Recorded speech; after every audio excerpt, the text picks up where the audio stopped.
Hi there, beer fans. Caught myself all unawares. I normally sit down, then press record, then I'm ready to go.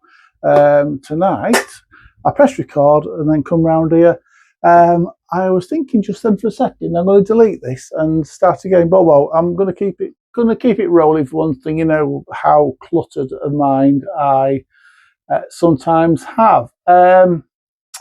Right, so we're continuing our series on Spanish supermarket beers. I've just been out there and I was a little bit impressed with the, I won't say variety because I think they're all lagers, but I suppose the quality of the supermarket beers and the price of them as well, they are really, really cheap.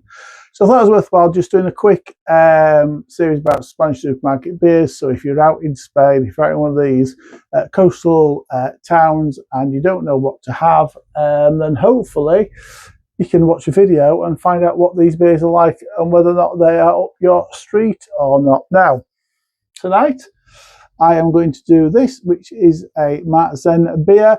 This is Voll-Damm. Lovely. It's double malt. Comes in at 7.2, I think it was 7.2% ABV.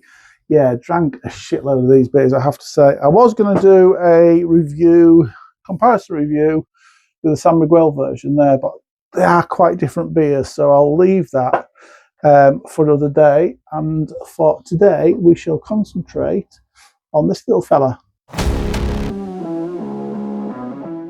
Welcome to Andy's Beer Reviews, everybody. Yeah, another beer. I mean, I've said it with a couple of beers so far. This was in every single supermarket. I'm reviewing the 330ml, but I did also bring back a couple of these wonderful 500ml cans as well. So I'm leaving those for a little bit later since it is still midweek. I'm going to just do a little 330ml can.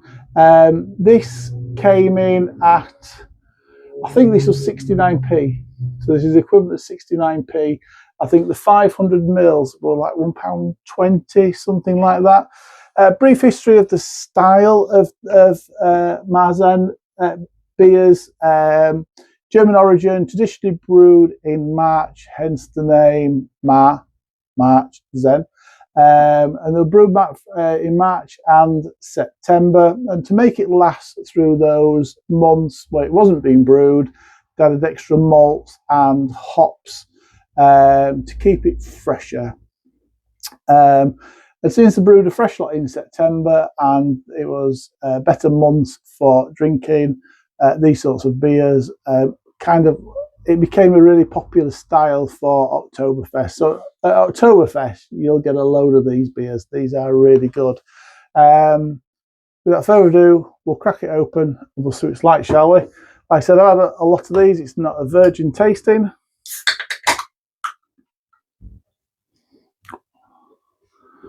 I think this was the first beer. I think this was the first beer I was going to review, and I was out there, lined it up, ready to go, and realised I'd left my microphone at home. And decided, bollocks to it, I won't do any reviews whilst I'm out there. Lovely looking beer. It's how I like them, dark, and I mean, this is, for me, it's a perfect sort of beer. It's dark and malty and hoppy. I love these sorts of lagers. They are amazing. Cheers, everybody.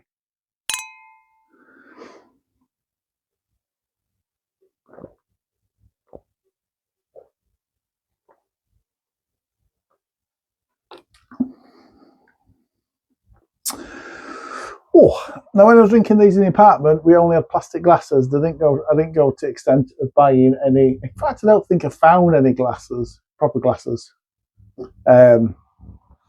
So we're in a supermarket buying beers like you do, and I just saw some plastic glasses and I thought, you know what, that'll do. We did have some little actually glasses in the bathroom, but decided to just use the bigger pint glasses to drink on a regular basis. I have to say, this tastes slightly bit better. I never like drinking out of plastic glasses. I don't. It does alter for me the kind of overall feeling of the beer. It does actually taste slightly better. I don't know if it's because I'm now home. It's a malty beer. it's getting dark outside and I just want that extra bit of oomph and warmth from it. It might be that, it might be the fact I'm drinking from a piece of glassware, but it does taste slightly better actually. It is really full and it's got a really full, rich flavour, as this style tends to have. This is a nice sample I think, a nice example of it. It's a really smooth and creamy lager. Little bit of bready malt in there.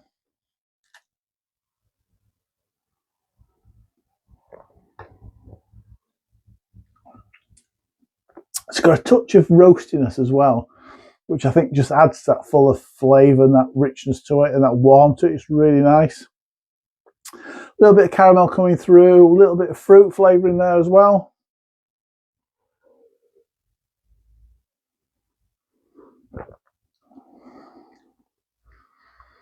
Kind of picking up like a little bit of stewed apple, a little bit of citrus in there. It's got earthy notes in there. There's a little hint of smokiness as well.